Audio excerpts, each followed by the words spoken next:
ಈಗ ನಾನು ಸಿಕ್ಕಿದ್ದೀನಿ ಅಂತ ಪಕ್ಕ ಆದ್ಮೇಲೆ ಟೇಕನ್ ಫಾರ್ ಗ್ರಾಂಟೆಡ್ ಅಲ್ವಾ? ಹುಟ್ಟಿದ ದಿನ ನೋಯಿಸಬಾರ್ದು ಅಂತ ಸುಮ್ಮನಿದ್ರೆ ಏನ್ ಬೇಜಾನ್ ಮಾತಾಡ್ತಿದ್ಯಾ?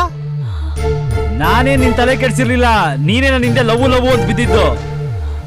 ಎಲ್ರಿಗೂ ಅವ್ರದೇ ಪ್ರಪಂಚ ಅಂತ ಇರುತ್ತೆ. ಲವ್ ಆದ ತಕ್ಷಣ ಅಪ್ಪ ಅಮ್ಮ ಫ್ರೆಂಡ್ಸ್ನೆಲ್ಲ ಬಿಟ್ಬಿಡು ಅಂತ ಯಾರು ಹೇಳಲ್ಲ.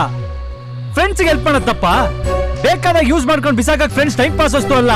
ಹಾಗಾದ್ರೆ ನಾನ್ ಟೈಮ್ ಪಾಸಾ? ಬೇಕಾದಾಗ ಫೋನ್ ಮಾಡೋದು, ಮೆಸೇಜ್ ಮಾಡೋದು, ಅಕಸ್ಮಾತ್ ಯಾಕೆ ಫೋನ್ ಮಾಡಿಲ್ಲ ಅಂತ ಕೇಳಿದ್ರೆ ಮರ್ತೋಯ್ತು ಅನ್ನೋದು, ಇಲ್ಲ ಸುಳ್ಳು ಹೇಳೋದು. ಸುಳ್ಳು ಹೇಳಂಗ್ ಮಾಡಿರೋದೇ ನೀನು. ಪ್ರತಿ ನಿಮಿಷ ನಾನು ಲವ್ ಮಾಡ್ತೀನಿ ಅಂತ ಪ್ರೂವ್ ಮಾಡ್ಕೊಂಡಿರಕ್ಕಾಗಲ್ಲ. ಫೋನ್ ಮಾಡಿಲ್ಲ ಅಂದ್ರೆ SMS ಗೆ ರಿಪ್ಲೈ ಮಾಡಿಲ್ಲ ಅಂದ್ರೆ ಲವ್ ಕಮ್ಮಿ ಆಯ್ತು ಅಂತಲ್ಲ. ನೀನ್ ಹೇಳಿದ ಟೈಮಿಗೆ ಬರ್ಲಿಲ್ಲ ಅಂದ ತಕ್ಷಣ ನನಗೆ ಜವಾಬ್ದಾರಿ ಇಲ್ಲ ಅಂತಲ್ಲ. ಅದಕ್ಕಿಂತ ಇಂಪಾರ್ಟೆಂಟ್ ಕೆಲಸ ಬೇರೆ ಇರುತ್ತೆ ಅಂತ ಅರ್ಥ. ಹೌದು ಇರುತ್ತೆ. ಅಪ್ಪ ಅಮ್ಮ ಫ್ರೆಂಡ್ಸ್ ಎಲ್ರಿಗೂ ನಿನ್ನ ಹತ್ರ ಟೈಮ್ ಇರುತ್ತೆ, ನನಗೆ ಮಾತ್ರ ಇಲ್ಲ. ಯಾವುದೇ ಹುಡುಗಿ 24 ಗಂಟೆ ನನ್ನ ಜೊತೆಲೇ ಇರು ಅಂತ ಹೇಳಲ್ಲ.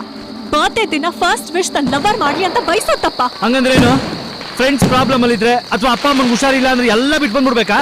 ಅದನ್ನ ಪ್ರೀತಿ ಅನ್ನಲ್ಲ, ಸ್ವಾರ್ಥ ಅಂತಾರೆ. ಹೌದು